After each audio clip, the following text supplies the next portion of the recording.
Bueno, es un lujo, un orgullo tener a Beatriz Arlo, que de vez en cuando nos visita a charlar un poquito. ¿Cómo andas, Beatriz? Gracias por venir. ¿Qué tal, Alejandro? Arranco por otro tema, así después tenemos tiempo, pero vamos a ir a las chapas porque te quiero aprovechar. ¿Cómo está tu tenis? Quiero saber eso. ¿Sigue avanzando? Mal. Mi tenis no puede sino retroceder. Pero te gusta, es tu deporte. Sí, pero ahora en invierno me cuido más. ¿Por qué te gusta un deporte tan individual? Te digo, te hace miércoles la cabeza. Te digo, pues yo lo juego desde que tengo 5 años, soy hijo único y el tenis me rompió. No me dejó. Pero vos lo jugás en serio. Sí, pero Yo no te enseña a compartir el tenis. Yo en la escuela jugué hockey. Ah, ok, más equipo. Pero como además soy muy mala en todo, soy una fanática del deporte, pésima en todos los deportes, prefiero cargar con mis propios defectos sin, a lo sumo, transfiriéndoselos a una compañera o un compañero.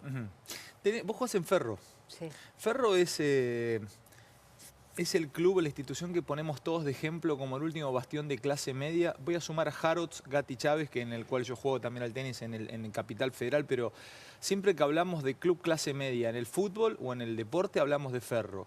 ¿Sigue siendo un lugar de llegada de clase media ahí? Y te pregunto ¿cómo vive este momento de país tus compañeras y los socios de Ferro, por lo menos con los que hablas vos? Porque por ahí es un lugar de encuentro con una clase social que es lo que vertebra Argentina históricamente. Yo creo que es muy clase media.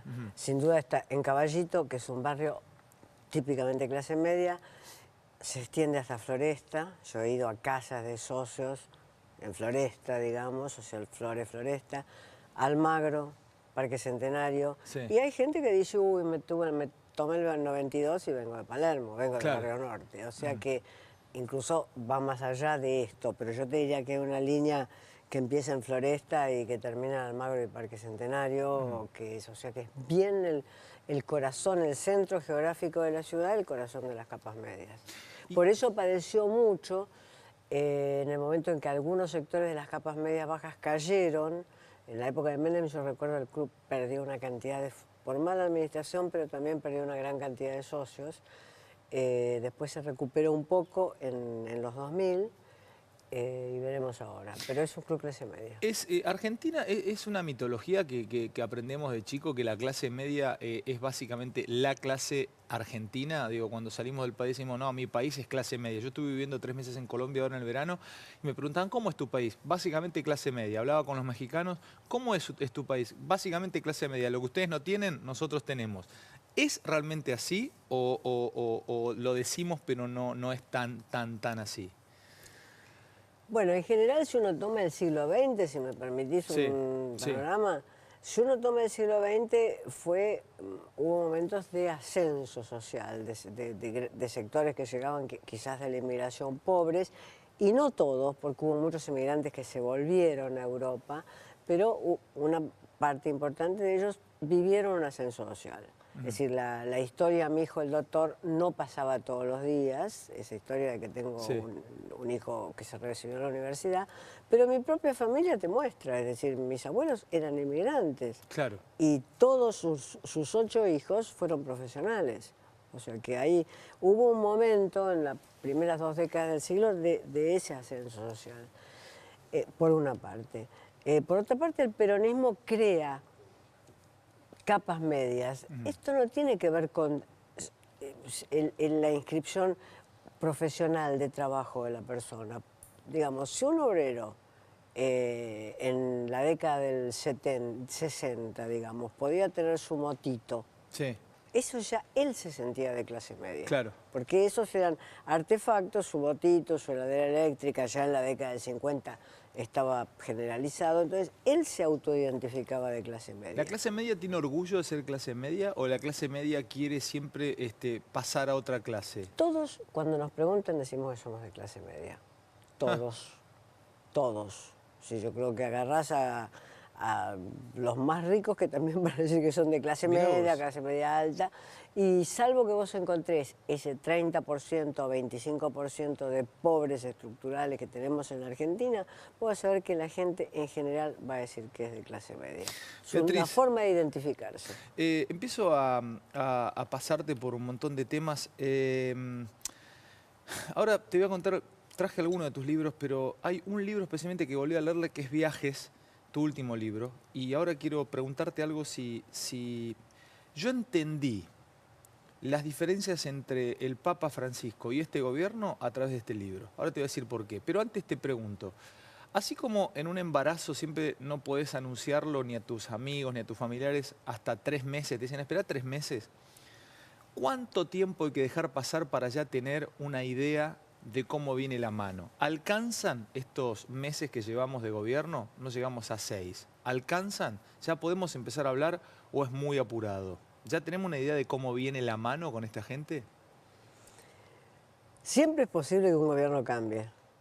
O sea que uno no puede decir, bueno, estos 6 meses van a ser iguales a los próximos 6 meses y este gobierno se encamina a hacer tal cosa. Los primeros meses de este gobierno fueron, a mi juicio, opciones que ordenaban a la Argentina poniendo por encima las necesidades de los empresarios y de los ricos y por debajo las necesidades de los pobres. Discúlpame, te repregunto, o voy por ahí. ¿Eso era opción o era falta de opción? ¿No les quedaba otra o lo hicieron porque tiene que ver con su genética? Mira, aunque sea lo hubieran anunciado de modo diferente. Anunciaron primero que bajaban las retenciones al agro, después que bajaban las retenciones a la industria minera sin pedirle nada, pero ni una margarita a cambio de eso. No se ocuparon del impuesto a las ganancias en los trabajadores asalariados que pagan una zona alta y hoy están pagando más. Entonces, el orden en que las dieron daba la impresión de que estaban pensando solo en el empresariado. Yo he sido fuertemente crítica de todos estos meses del gobierno, incluso de algunas medidas de carácter institucional. Vinieron para defender a la República y quieren meter a 2 jueces de la Corte Suprema por decreto. Ahí fueron para atrás, ¿viste? Ahí frenaron, ahí se dieron cuenta y frenaron. Sí, saben corregir. Saben corregir. Ahora, saber corregir es saber corregir también de acuerdo con tus posibilidades, en este caso ideológicas. Es decir, vos que jugás muy bien al tenis, podrás corregir como yo hago un drop. Pero según mis posibilidades, va a haber un momento en que no me vas a poder corregir más. Tenés razón. Y ellos va a chocar su corrección. O sea, hay un punto en donde no pueden doblar más, perdón, mira lo que voy a decir, no pueden más doblar a la izquierda porque no les da el timón. No pueden ser más sensibles a aquello en el cual su mundo moral no lo sensibiliza. Cuando digo mundo moral no estoy hablando de lo que está bien y lo que está mal según la moral, sino su mundo espiritual no lo sensibiliza. Ahora, yo te he leído y el otro día dabas una nota y comentabas, y me puse a seguir ese ejemplo. Vos contabas que en Francia, por ejemplo, todos vienen de la escuela de estudios de gobierno, que estudian, en realidad no vienen de una ceocracia. La ceocracia es otro invento puramente argentino. Me puse a buscar en cuántos países hay ceocracia como acá. No hay muchos. No hay muchos. ¿Viste? No hay muchos. Uno viene de Pharmacity, el otro viene de LAN. Todos coinciden o todos vienen. Es más, a la política casi no tiene. Tiene a Rogelio Frigerio. Lo suma Nicky Caputo a la mesa política. Lo suma Durán Barba. Ahora te voy a preguntar por las definiciones de Durán Barba. Ahora, otro invento argentino. Como no hay... Bueno, inventamos las dictaduras militares, tuvimos dictaduras militares a pasto también, o sea que también tuvimos una militarcracia o la milicracia en la Argentina. Pero eso estaba de antes. Sin duda. Digo, pero esto es único. Esto no se sabe cómo va a salir. O sea, tener CEOs llevando adelante un país, o sea, no sé. Son muy pintorescas al respecto las declaraciones de la gerente CEO de Aerolíneas Argentinas. Sí, Isela Costantini. Isela Costantini dice, ¿qué diferencia que es la empresa privada de la pública? Uno dice, por Dios, no puedo creer que a una persona así, por más inteligente que sea y por más eficiente que sea en la empresa privada, en el capital privado, se le haya entregado a esta empresa. Entonces, desconocen eso. Siempre se puede aprender. Claro. Ahora, los países importantes no toman esos riesgos. Forman a sus políticos en otros lugares. Ahora, tampoco el otro extremo del que veníamos, que era netamente o puramente político e ideológico, todo cargo que se daba, o sea, se suplían los cargos técnicos con aquella persona que ideológicamente coincidía con el gobierno. Ahora se saca todo rasgo de política de cualquier cargo técnico. Hoy, hasta uno que te ocupa el 5.º lugar en el PAMI tiene que ser alguien que entienda de gestión. Antes no entendían... De gestión, no de PAMI. No, exacto. Bueno, antes tampoco entendían mucho de PAMI, pero entendían mucho de política o ideológicamente coincidía con el gobierno que estaba al frente del país. Entonces, ¿cuál es el justo medio, podríamos decir? O sea, ni una cosa ni la otra. Pero hay muchos políticos que han sido ministros en Argentina que uno podría decir han tenido una combinación que los argentinos deberíamos tratar de repetir. A ver. Cuando vos tenés un ministro como Labaña, sí, venía de Bruselas. al margen de que vos estés en contra o a favor, bueno, tiene una larga carrera política, pero al margen de que vos estés en contra o a favor de sus posiciones hoy o hayas estado en el 2001 o cuando fuere, vos tenés ahí una combinación de un hombre que conoce muy bien a la burguesía argentina, muy bien, y conoce muy bien el mundo internacional de esa burguesía y del capitalismo, tiene una alta formación técnica y se rodea de técnicos. Entonces ahí vos tenés una combinación muy razonable. Y quien sacó a este país de la crisis de 2001 fue Duhalde y Kirchner del 2001 al 2005 con Labaña como ministro. Es decir, esto al margen de lo que yo piense, que tiene poca importancia sobre las soluciones que dio Labaña a la negociación de la deuda.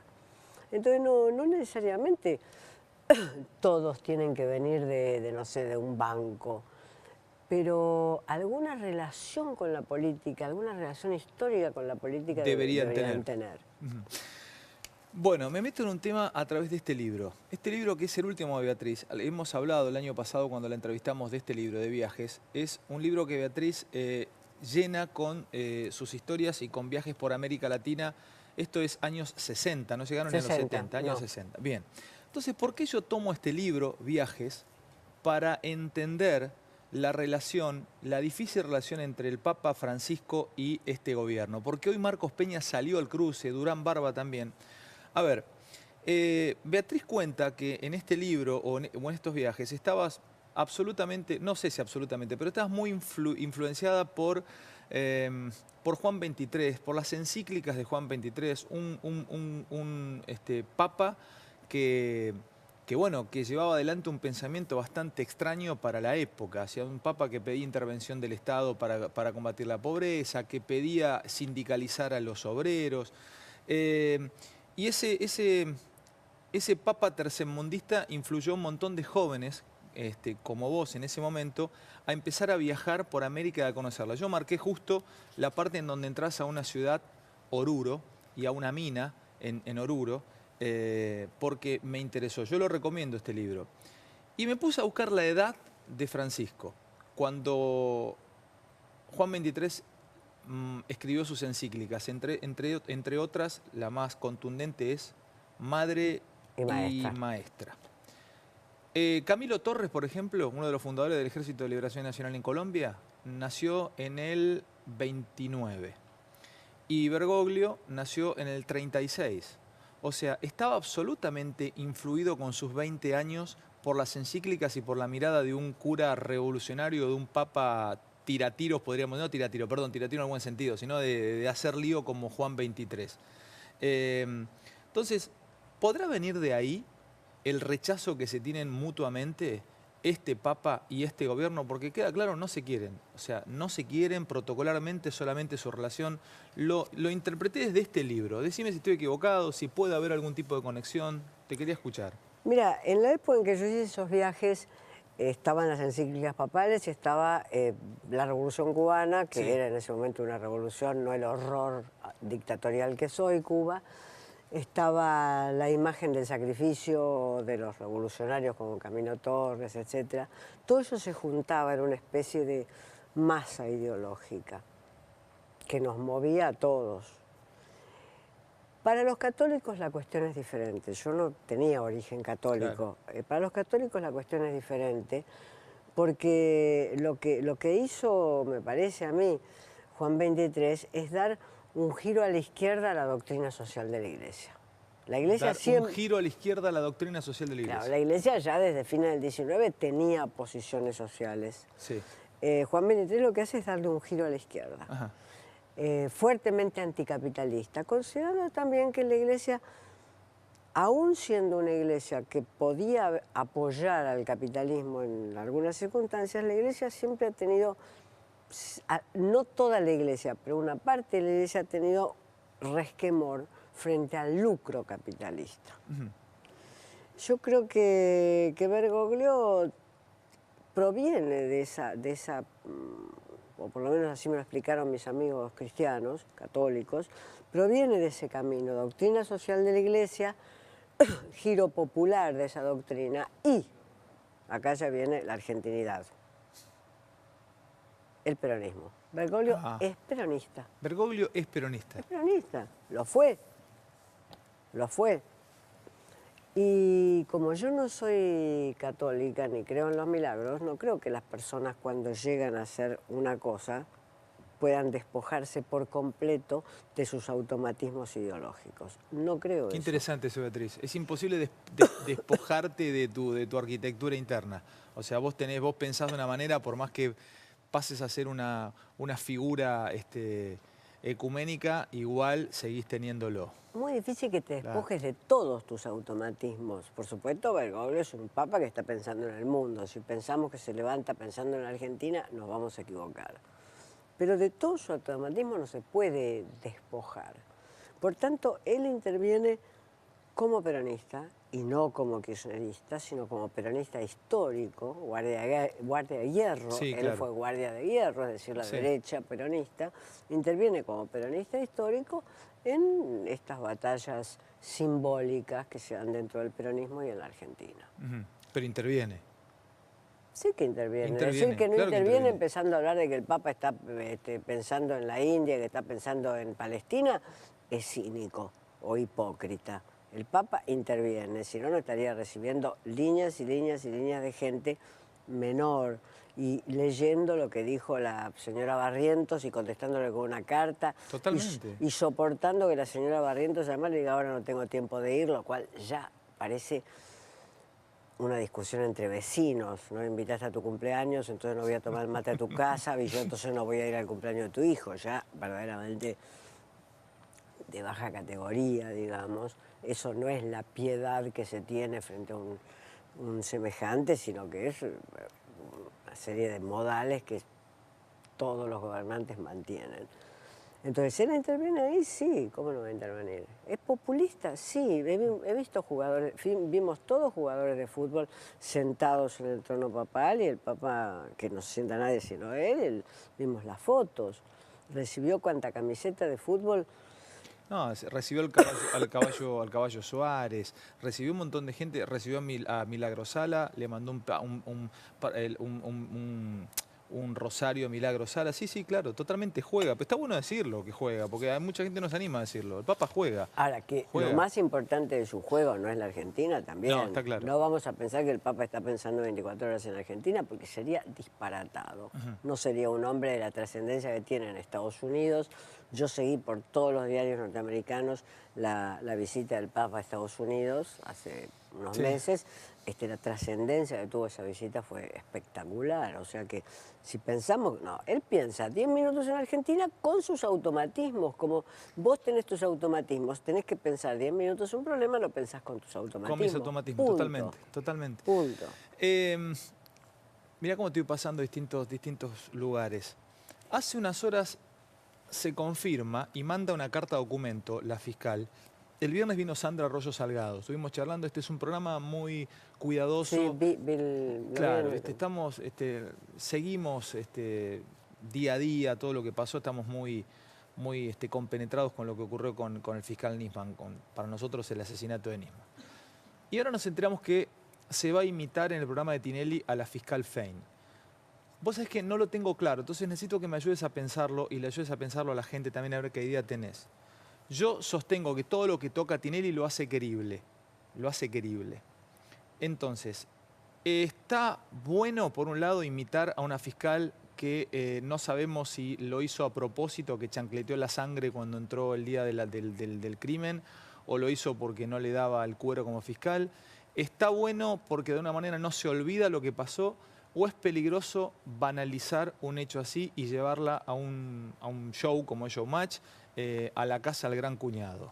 ¿Qué pensás? Mira, yo te lo plantearía así. Yo creo que a gran cuñado puede ir todo aquel que de algún modo tiene posibilidades de defensa en el mismo medio, en la televisión. Es decir, posibilidad de defensa, ¿qué quiere decir? Esa persona, hombre o mujer, puede ser parodiado y también él parodiar. Puede ser criticado y también él o ella criticar. Puede usar la ironía y también ser tratado irónicamente. Mi pregunta era si tiene... Es decir, que está entrenado para el medio. A mí me parece un error gravísimo de Tinelli incorporar, me parece un error muy grave, es casi una ofensa, incorporar personas que no tienen ese entrenamiento, que no lo tienen. Un político tiene que bancarse lo que el medio televisivo haga con él y responder.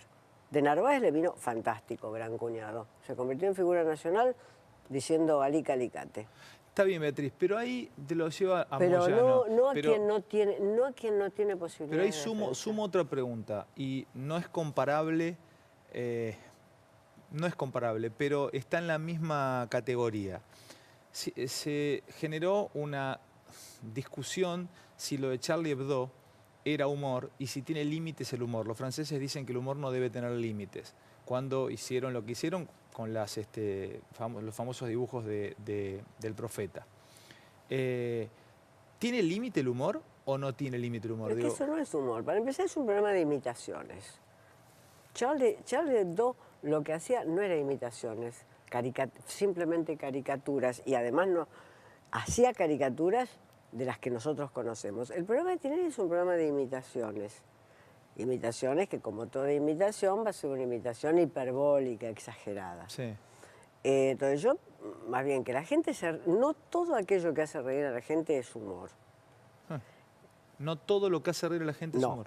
Uno se puede reír incluso del sufrimiento de otro, de la humillación de otro, de cómo otro es maltratado, si eso está hecho según las reglas de la televisión. Pero yo insisto en lo otro, en el primer argumento. Esa mujer, al margen de lo que yo piense que yo sin ser una experta en el asunto, pienso que su actividad como fiscal fue muy deficiente. Pero a esta frase ella me puede contestar. A esta frase que yo digo, doctora Fein, yo pienso que su actividad como fiscal fue muy deficiente, ella me puede contestar. Ahora, ella chancleteando sangre, como vos decís, a eso ella no tiene posibilidad de contestar. Porque ella no tiene la posibilidad de ir como de Narváez al programa. Sí, la van a recibir, pero no tiene la posibilidad del mismo tipo de defensa. Ok. Entonces, Charlie Hebdo lo que hacía eran dibujos, textos, caricaturas, pero era diferente. En principio, bueno, habría que verlo, eran tipologías, no eran personas con nombres y apellidos y con su cuerpo imitado en la televisión. Hace unos días terminé de leer un ensayo sobre los intelectuales que escribió Enzo Traverso y hace un repaso de todos los intelectuales ligados al poder a través de la historia humana. Y pensaba en los intelectuales que se ligaron a los Kirchner.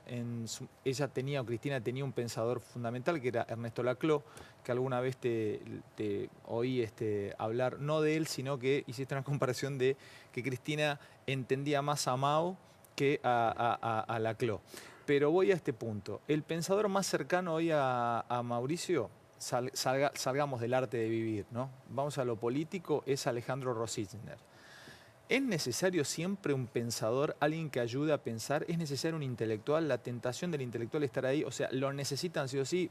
Durán Barba es otro pensador. Se quiera o no, el tipo está ahí y piensa, escribe columnas en Perfil y está cerca de Mauricio. ¿Por qué siempre el poder necesita alguien que lo ayude a pensar? ¿O un filósofo o un cientista político? Siempre ahí cerca hay alguno. Antes era Forster, José Pablo Feynman, Laclau, hoy es Rosichner.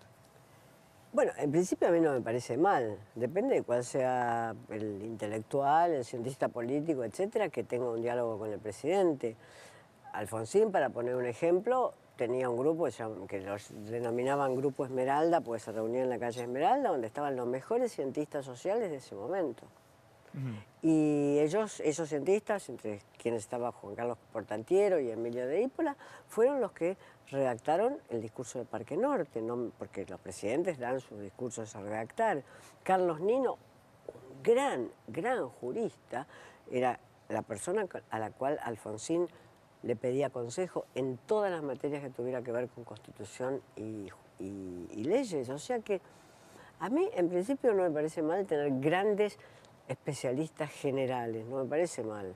El asunto es cuando esos especialistas son medios más o menos. Claro. Eso, ahí ya sí, digamos... Intelectualmente esta gente que nos gobierna hoy, alguna vez te escuché decir, hablaste muy bien de la oratoria de Obama, pero justificabas que Obama se recibió abogado, estudió Derecho en Harvard y saca los mejores abogados en un país donde el derecho es oral, entonces no hay ningún orador malo que salga de Harvard y se haya estudiado Derecho, entonces por ende es sí o sí bueno Obama.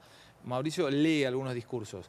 Intelectualmente, ¿son Obama formados? también usa Teleprom cuando Sí. quiere. Digo, para no pensar que Obama Ok. es Cicerón. También usa el Teleprom cuando quiere. Intelectualmente, Marcos Peña, no sé si los conoces mucho, pero Mauricio, ¿qué te da?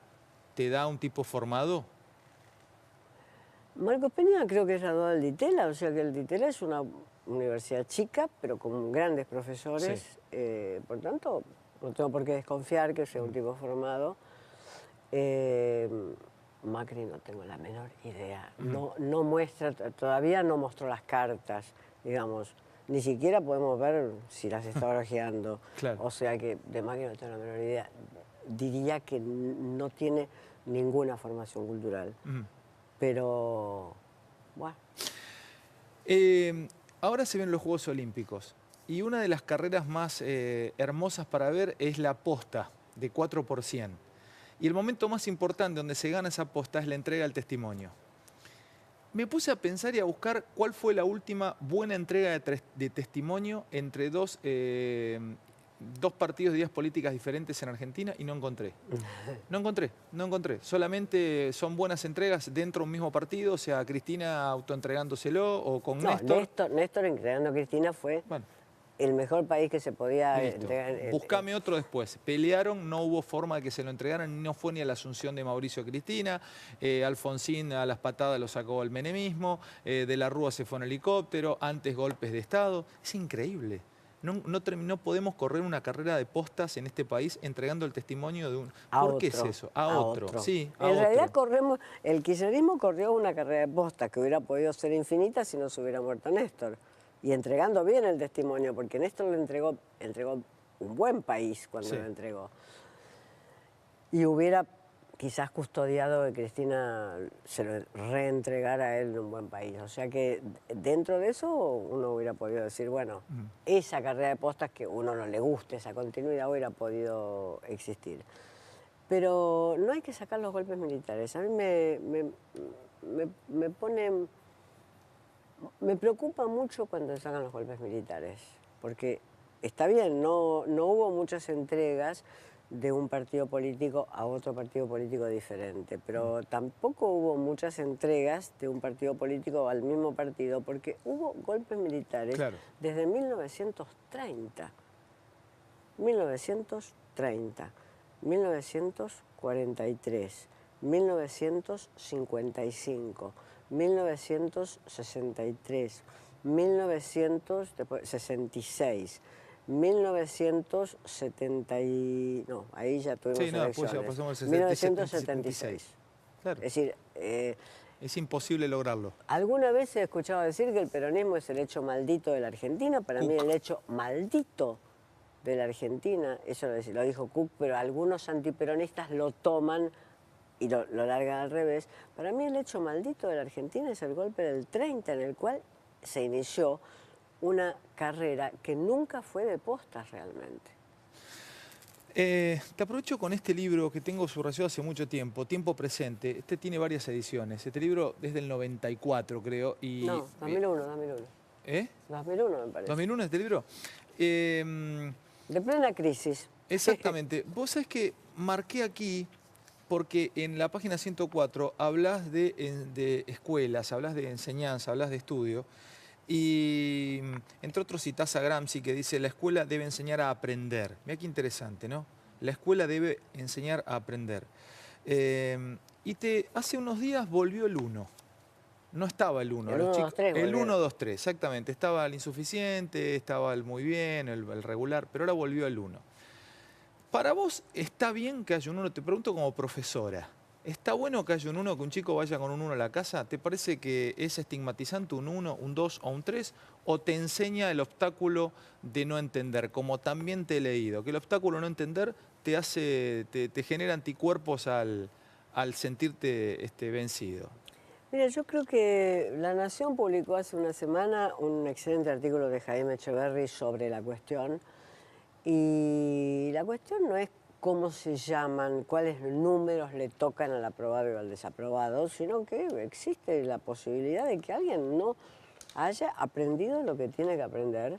Y una vez que se toman los recaudos para ver cuáles son sus problemas sociales y cuáles son sus problemas psicológicos, puede haber problemas que hay que solucionar y que la escuela se tiene que hacer cargo. Todo el mundo te lo dice y te lo repite, que se sale de la primaria sin saber leer, técnicamente sin saber leer. Y se sale de la secundaria sin comprender un texto. Bueno, pero técnicamente de la primaria sin saber leer, Terrible. te dicen eso. O sea, no... Bueno.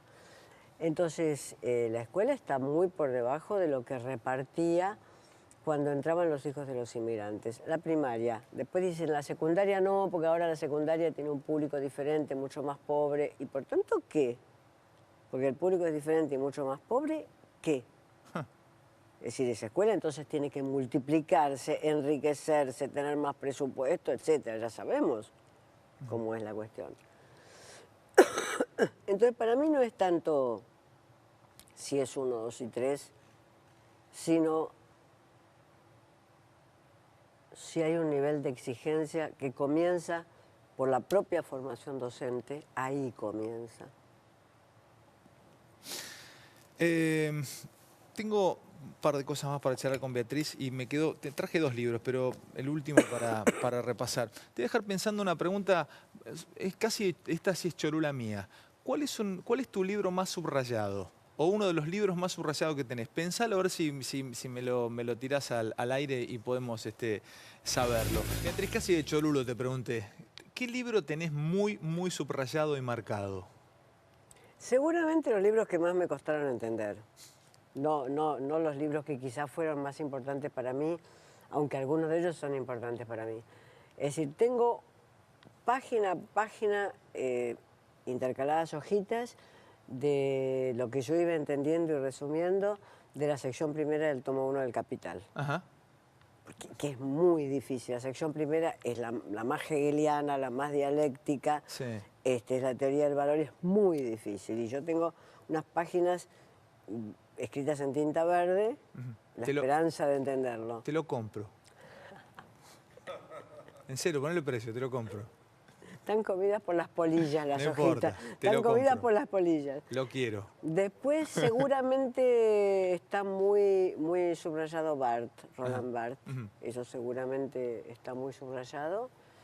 Y libros muy técnicos, semánticas, la semántica estructural de Greimas, los que no soy muy de subrayar. Los libros que más subrayé son los que me costaron entender. Beatriz, te agradezco mucho que hayas venido. Es un lujo siempre recibirte. Y mejor al revés, con topspin alto, que es un arma de defensa. Acordate siempre de eso. Tengo fuerza de levantarlo. Cuando te apuran, alto y al revés, salís allá. No tengo fuerza. Gracias, Beatriz, por venir. Nos vemos mañana. Gracias por haber estado del otro lado acompañándonos. Un lujo tener a Beatriz Arlo. Chau. Los primeros meses de este gobierno fueron, a mi juicio, opciones que ordenaban a la Argentina poniendo por encima las necesidades de los empresarios y de los ricos, sí, y por debajo la necesidad de los pobres. Discúlpame, te repregunto, o voy por ahí.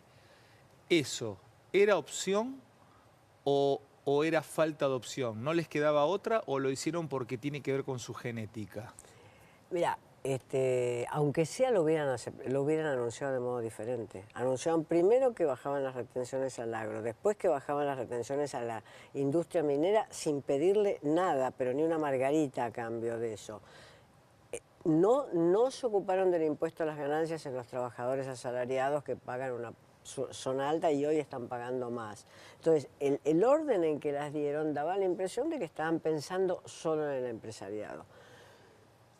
Yo he sido fuertemente crítica de todos estos meses del gobierno, incluso de algunas medidas de carácter institucional. Vinieron para defender a la República y quieren meter a los jueces de la Corte Suprema por decreto. Ahí fueron para atrás, ¿viste? Ahí frenaron, ahí se dieron cuenta y frenaron. Sí, saben corregir. Saben corregir. Ahora, saber corregir es saber corregir también de acuerdo con tus posibilidades, en este caso ideológicas. Es decir, vos que jugás muy bien al tenis, podrás corregir como yo hago un drop. Pero según mis posibilidades, va a haber un momento en que no me vas a poder corregir más. Tenés razón. Y ellos va a chocar su corrección. O sea, hay un punto en donde no pueden doblar más, perdón, mira lo que voy a decir, no pueden más doblar a la izquierda porque no les da el timón. No pueden ser más sensibles a aquello en el cual su mundo moral no lo sensibiliza. Cuando digo mundo moral no estoy hablando de lo que está bien y lo que está mal según la moral, sino su mundo espiritual no lo sensibiliza. Ahora, yo te he leído y el otro día dabas una nota y comentabas, y me puse a seguir ese ejemplo. Vos contabas que en Francia, por ejemplo, todos vienen de la escuela de estudios de gobierno, que estudian, en realidad no vienen de una seocracia. La seocracia es puramente, otro invento puramente argentino. Me puse a buscar en cuántos países hay seocracia como acá. No hay muchos. No hay muchos. ¿Viste? No hay muchos. Uno viene de Pharmacity, el otro viene de LAN. Todos coinciden o todos vienen. Es más, a la política casi no tiene. Tiene a Rogelio Frigerio. Lo suma Nicky Caputo a la mesa política. Lo suma Durán Barba. Ahora te voy a preguntar por las definiciones de Durán Barba. Ahora, otro invento argentino. Como no hay... Bueno, inventamos las dictaduras militares, tuvimos dictaduras militares a pasto también, o sea que también tuvimos una militarcracia o la milicracia en la Argentina. Pero eso estaba de antes. Sin duda. Digo, pero esto es único. Esto no se sabe cómo va a salir. O sea, tener CEOs llevando adelante un país, o sea, no sé.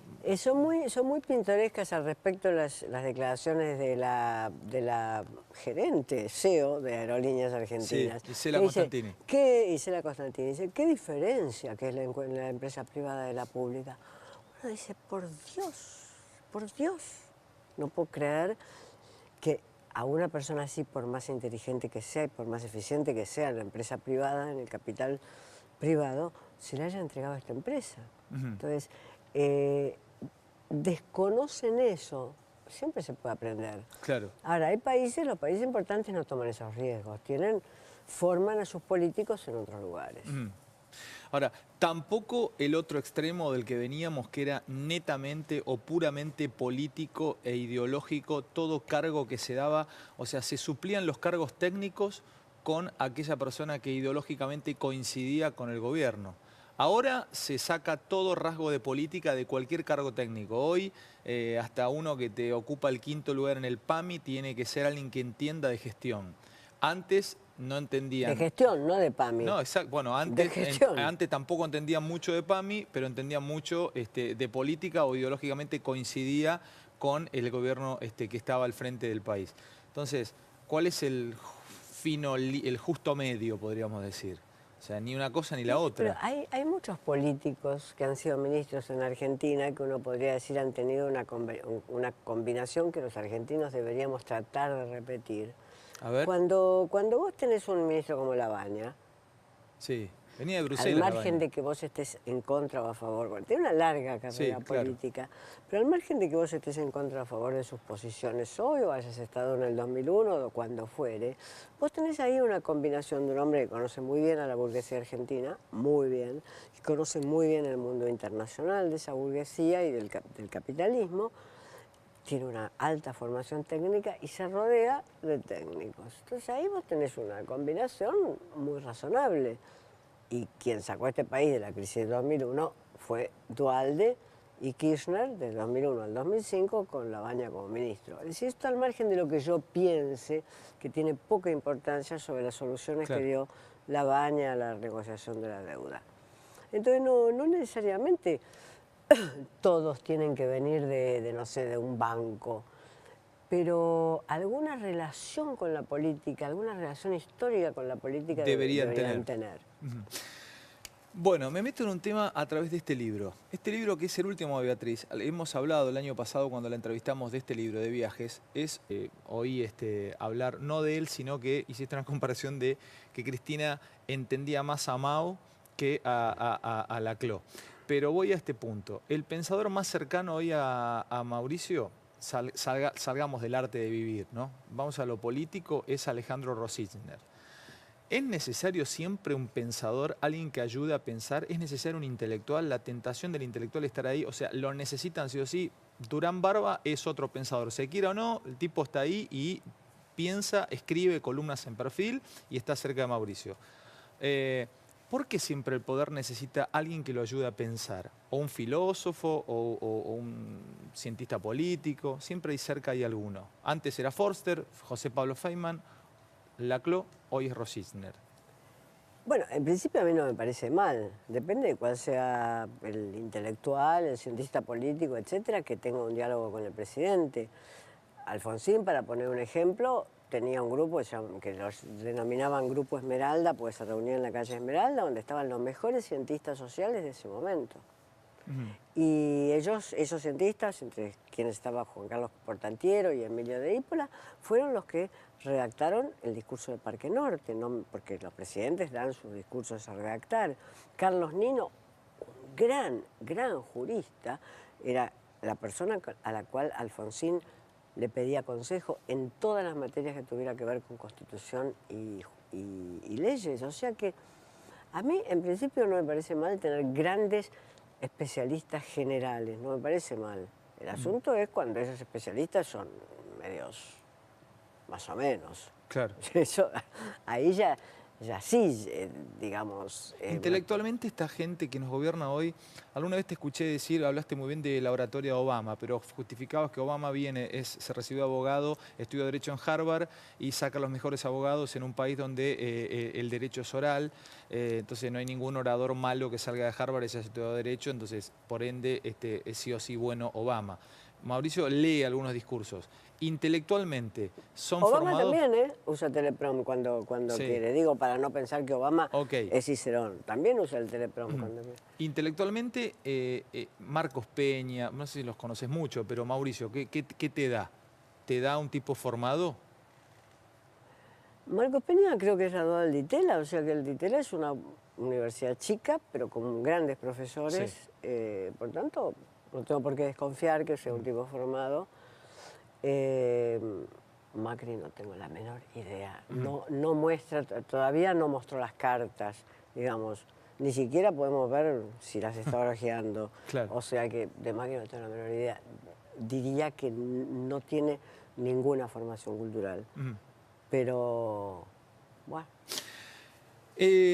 Ahora se ven los Juegos Olímpicos y una de las carreras más hermosas para ver es la posta de 4x100. Y el momento más importante donde se gana esa posta es la entrega del testimonio. Me puse a pensar y a buscar cuál fue la última buena entrega de testimonio entre dos partidos de ideas políticas diferentes en Argentina y no encontré. No encontré. Solamente son buenas entregas dentro de un mismo partido, o sea, Cristina autoentregándoselo o con Néstor. Néstor entregando a Cristina fue el mejor país que se podía entregar. Buscame otro después. Pelearon, no hubo forma de que se lo entregaran, no fue ni a la asunción de Mauricio Cristina, Alfonsín a las patadas lo sacó al menemismo, de la Rúa se fue en helicóptero, antes golpes de Estado. Es increíble. No podemos correr una carrera de postas en este país entregando el testimonio de un... ¿Por qué es eso? A otro. Sí, a en otro. realidad el kirchnerismo corrió una carrera de postas que hubiera podido ser infinita si no se hubiera muerto Néstor.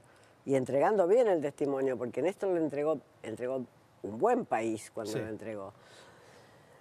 Y hubiera quizás custodiado que Cristina se lo reentregara a él en un buen país. O sea que dentro de eso uno hubiera podido decir, bueno, esa carrera de postas que a uno no le guste, esa continuidad hubiera podido existir.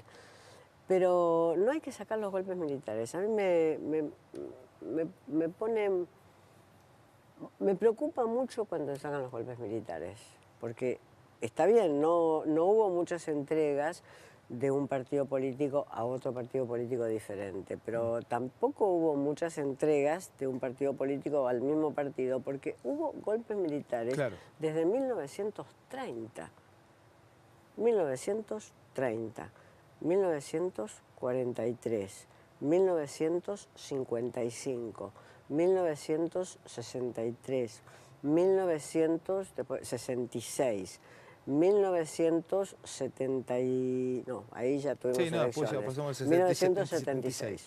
Claro. Es decir, es imposible lograrlo. Alguna vez he escuchado decir que el peronismo es el hecho maldito de la Argentina. Para mí el hecho maldito de la Argentina, eso lo dijo Cook, pero algunos antiperonistas lo toman y lo largan al revés. Para mí el hecho maldito de la Argentina es el golpe del 30, en el cual se inició una carrera que nunca fue de postas realmente.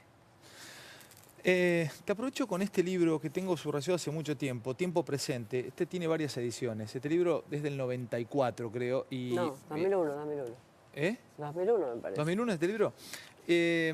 Fútbol, sentados en el trono papal y el Papa, que no se sienta nadie sino él, vimos las fotos. Recibió cuánta camiseta de fútbol.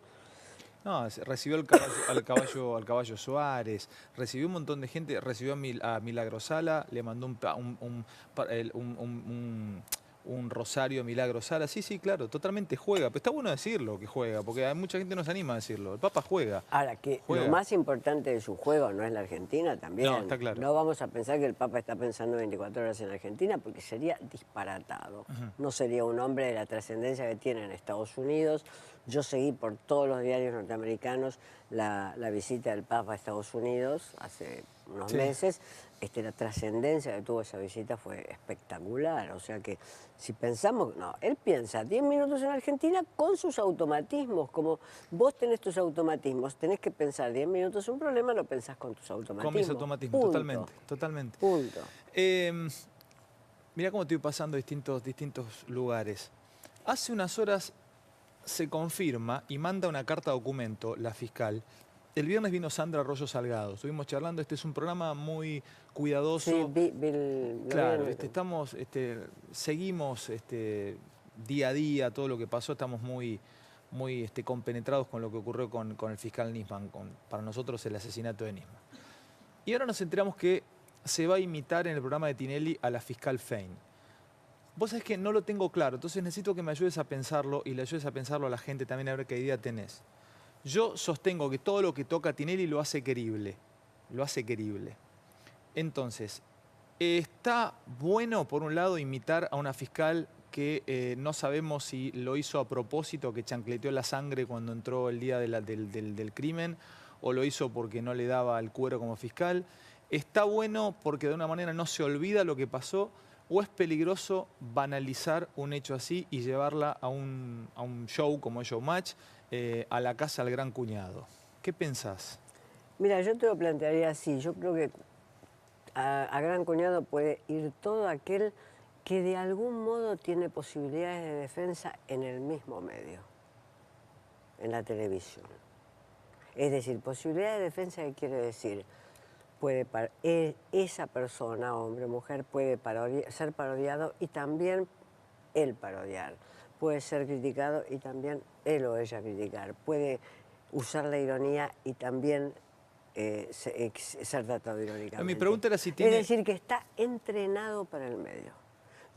A mí me parece un error gravísimo de Tinelli incorporar, me parece un error muy grave, es casi una ofensa, incorporar personas que no tienen ese entrenamiento, que no lo tienen. Un político tiene que bancarse lo que el medio televisivo haga con él y responder. De Narváez le vino fantástico, gran cuñado. Se convirtió en figura nacional diciendo alica alicate. Está bien, Beatriz, pero ahí te lo lleva a Pero Moyano. No a quien no tiene posibilidades. Pero ahí sumo otra pregunta, y no es comparable, pero está en la misma categoría. Se generó una discusión si lo de Charlie Hebdo era humor y si tiene límites el humor. Los franceses dicen que el humor no debe tener límites. Cuando hicieron lo que hicieron con los famosos dibujos del profeta. ¿Tiene límite el humor o no tiene límite el humor? Es que eso no es humor. Para empezar, es un programa de imitaciones.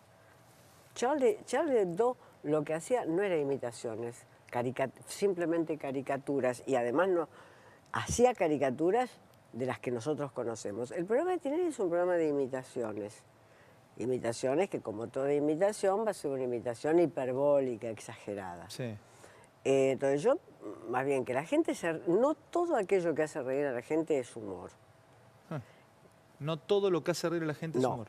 Uno se puede reír incluso del sufrimiento de otro, de la humillación de otro, de cómo otro es maltratado. Sí, eso está hecho según las reglas de la televisión. Pero yo insisto en lo otro, en el primer argumento.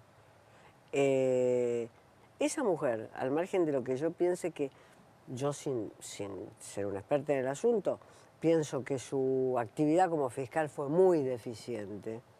Pero a esta frase ella me puede contestar. A esta frase que yo digo, doctora Fein, yo pienso que su actividad como fiscal fue muy deficiente, ella me puede contestar. Ahora, ella chancleteando sangre, como vos decís, a eso ella no tiene posibilidad de contestar.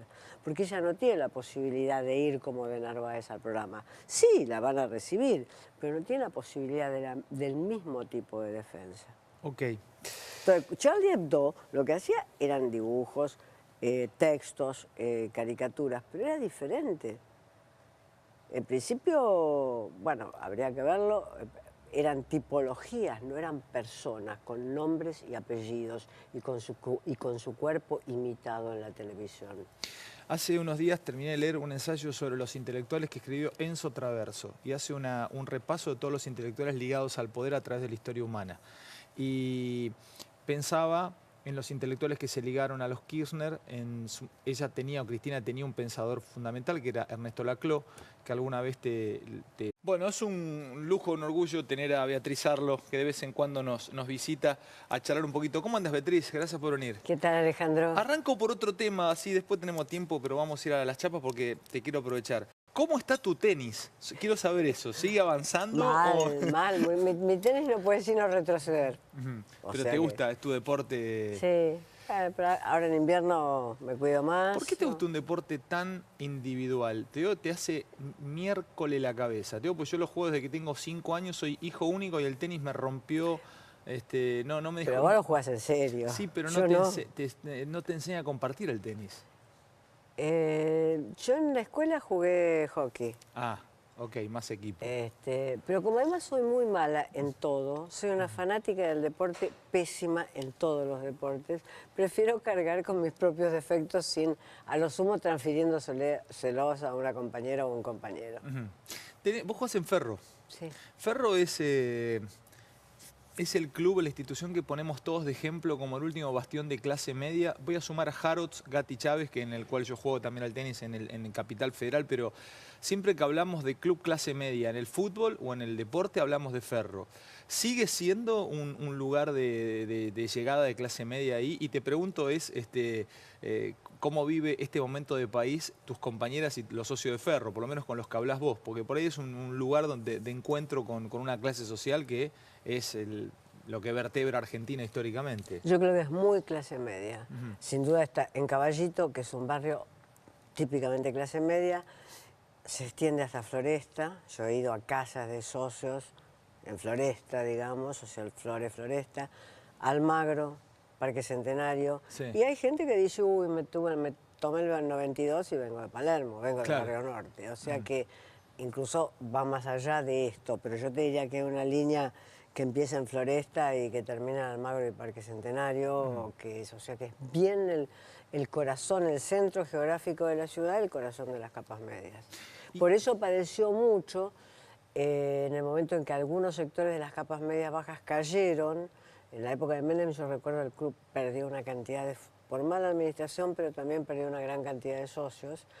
Después se recuperó un poco en los 2000, y veremos ahora. Pero es un club clase media. Argentina es una mitología que aprendemos de chico, que la clase media es básicamente la clase argentina. Digo, cuando salimos del país decimos, no, mi país es clase media. Yo estuve viviendo 3 meses en Colombia ahora en el verano y me preguntaban, ¿cómo es tu país? Básicamente clase media. Hablaba con los mexicanos, ¿cómo es tu país? Básicamente clase media. Lo que ustedes no tienen, nosotros tenemos. ¿Es realmente así o lo decimos pero no es tan así? Bueno, en general, si uno toma el siglo XX, si me permitís un panorama, si uno toma el siglo XX, hubo momentos de ascenso social, de sectores que llegaban quizás de la inmigración pobres, y no todos, porque hubo muchos inmigrantes que se volvieron a Europa, pero una parte importante de ellos vivieron un ascenso social. Es decir, la historia, mi hijo el doctor, no pasaba todos los días, esa historia de que tengo un hijo que se recibió en la universidad, pero mi propia familia te muestra, es decir, mis abuelos eran inmigrantes. Claro. Y todos sus 8 hijos fueron profesionales. O sea que ahí hubo un momento en las primeras 2 décadas del siglo de ese ascenso social, por una parte. Por otra parte, el peronismo crea capas medias. Esto no tiene que ver con la inscripción profesional de trabajo de la persona. Digamos, si un obrero en la década del 60, digamos, podía tener su motito, eso ya él se sentía de clase media. Claro. Porque esos eran artefactos, su motito, su heladera eléctrica, ya en la década del 50 estaba generalizado, entonces él se autoidentificaba de clase media. ¿La clase media tiene orgullo de ser clase media o la clase media quiere siempre pasar a otra clase? Todos, cuando nos preguntan, decimos que somos de clase media. Todos, todos. Sí, yo creo que agarrás a los más ricos que también van a decir que son de clase media, clase media alta, y salvo que vos encontrés ese 30% o 25% de pobres estructurales que tenemos en la Argentina, vos vas a ver que la gente en general va a decir que es de clase media.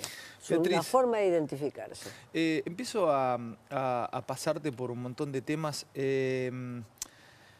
Ahora te voy a contar, traje algunos de tus libros, pero hay un libro especialmente que volví a leerle que es Viajes, tu último libro, y ahora quiero preguntarte algo si yo entendí las diferencias entre el Papa Francisco y este gobierno a través de este libro. Ahora te voy a decir por qué, pero antes te pregunto, así como en un embarazo siempre no podés anunciarlo ni a tus amigos ni a tus familiares hasta 3 meses, te dicen espera 3 meses, ¿cuánto tiempo hay que dejar pasar para ya tener una idea de cómo viene la mano? ¿Alcanzan estos meses que llevamos de gobierno? No llegamos a 6. ¿Alcanzan? ¿Ya podemos empezar a hablar o es muy apurado? ¿Ya tenemos una idea de cómo viene la mano con esta gente? Siempre es posible que un gobierno cambie. O sea que uno no puede decir, bueno, estos 6 meses van a ser iguales a los próximos 6 meses y este gobierno se encamina a hacer tal cosa. Un libro que Beatriz llena con sus historias y con viajes por América Latina. Esto es años 60, no llegaron 60, a los 70, años 60. Bien. Entonces, ¿por qué yo tomo este libro, Viajes, para entender la relación, la difícil relación entre el Papa Francisco y este gobierno? Porque hoy Marcos Peña salió al cruce, Durán Barba también. A ver, Beatriz cuenta que en este libro o en estos viajes estabas absolutamente, no sé si absolutamente, pero estabas muy influenciada por Juan XXIII, por las encíclicas de Juan XXIII, un papa que llevaba adelante un pensamiento bastante extraño para la época. O sea, un papa que pedía intervención del Estado para combatir la pobreza, que pedía sindicalizar a los obreros. Y ese papa tercermundista influyó a un montón de jóvenes, como vos en ese momento, a empezar a viajar por América y a conocerla. Yo marqué justo la parte en donde entras a una ciudad, Oruro, y a una mina en Oruro, porque me interesó. Yo lo recomiendo este libro. Y me puse a buscar la edad de Francisco, cuando Juan XXIII escribió sus encíclicas. Entre otras, la más contundente es Madre y Maestra. Camilo Torres, por ejemplo, uno de los fundadores del Ejército de Liberación Nacional en Colombia, nació en el 29. y Bergoglio nació en el 36. O sea, estaba absolutamente influido con sus 20 años por las encíclicas y por la mirada de un cura revolucionario, de un papa tiratiros, podríamos, no tiratiro, perdón, tiratiro en buen sentido, sino de hacer lío como Juan XXIII. Entonces, ¿podrá venir de ahí el rechazo que se tienen mutuamente este papa y este gobierno? Porque queda claro, no se quieren. O sea, no se quieren protocolarmente, solamente su relación. Lo interpreté desde este libro. Decime si estoy equivocado, si puede haber algún tipo de conexión. Te quería escuchar. Mira, en la época en que yo hice esos viajes, estaban las encíclicas papales y estaba la Revolución Cubana, que Sí. era en ese momento una revolución, no el horror dictatorial que soy, Cuba. Estaba la imagen del sacrificio de los revolucionarios como Camino Torres, etc. Todo eso se juntaba en una especie de masa ideológica que nos movía a todos. Para los católicos la cuestión es diferente. Yo no tenía origen católico. Claro. Para los católicos la cuestión es diferente porque lo que hizo, me parece a mí, Juan XXIII es dar un giro a la izquierda a la doctrina social de la Iglesia. La Iglesia Dar siempre... un giro a la izquierda a la doctrina social de la Iglesia. Claro, la Iglesia ya desde fines del XIX tenía posiciones sociales. Sí. Juan XXIII lo que hace es darle un giro a la izquierda. Ajá. Fuertemente anticapitalista, considerando también que la Iglesia, aún siendo una Iglesia que podía apoyar al capitalismo en algunas circunstancias, la Iglesia siempre ha tenido, no toda la Iglesia, pero una parte de la Iglesia ha tenido resquemor frente al lucro capitalista. Uh-huh. Yo creo que Bergoglio proviene de esa, o por lo menos así me lo explicaron mis amigos cristianos, católicos, proviene de ese camino, doctrina social de la Iglesia, giro popular de esa doctrina y, acá ya viene la argentinidad, el peronismo. Bergoglio es peronista. Bergoglio es peronista. Es peronista, lo fue. Y como yo no soy católica ni creo en los milagros, no creo que las personas cuando llegan a hacer una cosa puedan despojarse por completo de sus automatismos ideológicos. No creo eso. Qué interesante eso, Beatriz. Es imposible despojarte de tu arquitectura interna. O sea, vos pensás de una manera, por más que pases a ser una figura ecuménica, igual seguís teniéndolo. Muy difícil que te despojes de todos tus automatismos. Por supuesto, Bergoglio es un papa que está pensando en el mundo. Si pensamos que se levanta pensando en la Argentina, nos vamos a equivocar. Pero de todo su automatismo no se puede despojar. Por tanto, él interviene como peronista, y no como kirchnerista, sino como peronista histórico, guardia de hierro. Sí, él claro. fue guardia de hierro, es decir, la Sí. derecha peronista, interviene como peronista histórico en estas batallas simbólicas que se dan dentro del peronismo y en la Argentina. Uh-huh. Pero interviene. Sí que interviene. Interviene, Decir que no claro que interviene interviene. empezando a hablar de que el Papa está pensando en la India, que está pensando en Palestina, es cínico o hipócrita. El Papa interviene, si no, no estaría recibiendo líneas y líneas y líneas de gente menor y leyendo lo que dijo la señora Barrientos y contestándole con una carta. Totalmente. Y soportando que la señora Barrientos además le diga ahora no tengo tiempo de ir, lo cual ya parece una discusión entre vecinos. No me invitaste a tu cumpleaños, entonces no voy a tomar mate a tu casa y yo entonces no voy a ir al cumpleaños de tu hijo. Ya verdaderamente de baja categoría, digamos. Eso no es la piedad que se tiene frente a un semejante, sino que es una serie de modales que todos los gobernantes mantienen. Entonces, ¿él interviene ahí? Sí, ¿cómo no va a intervenir? ¿Es populista? Sí, he visto jugadores, vimos todos jugadores de